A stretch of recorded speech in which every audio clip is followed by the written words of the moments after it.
বন্ধুরা মাইক ফাইক কিছু কানেক্ট করতে পারিনি, চিৎকার করতে হবে, শুরু হয়ে গেছে অলরেডি।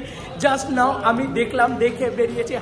হাফ টাইমে অ্যাকিউরেটলি বলতে পারি দেবদাকে কে ট্রিবিউট দেয় এইভাবে। আবির পরম সবাই ভাই আলাদা লেভেলের।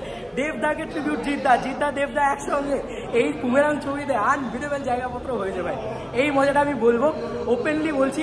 এন্ট্রি বলো জিদ্দার যেভাবে বাইক নিয়ে করেছে, যেভাবে ওভারঅল সিনেমাটাকে দেখিয়েছে, যে ইমোশনগুলোকে অ্যাড অন করেছে, বিশেষ করে কমেডি, যেটা প্রশংসা করার মতো। কমেডিটা না বলেছিল আমাদেরকে যে কমেডিটা সলিড হবে, ভাই কমেডিটা সলিড হয়েছে।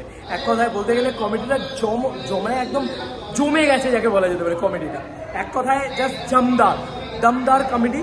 এবং ঈশা নিশা কম্বিনেশন, রুক্মিণীদি কি অভিনয় করেছে ভাই। আমি মাইক কানেক্ট করতে পারছি না বলে চিৎকার করছি।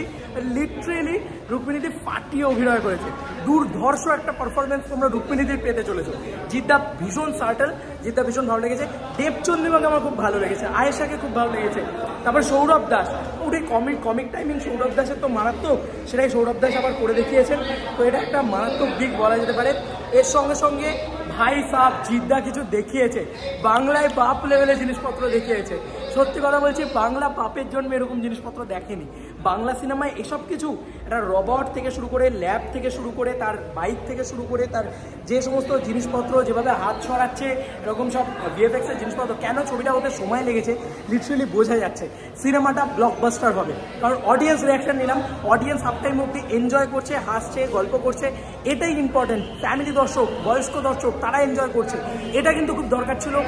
এই ক্লিকটা করা খুব দরকার ছিল। ক্লিকটা করে গেছে বস, আর বেশি কিচ্ছু বলবো না।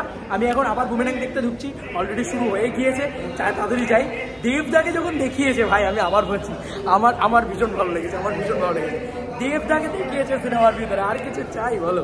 তো এই ছিল এখনের মতো রিয়াকশন। বুমেরাঙের ফুল মুভি রিভিউ নিয়ে দেখা হচ্ছে খুব শীঘ্রই। চলো।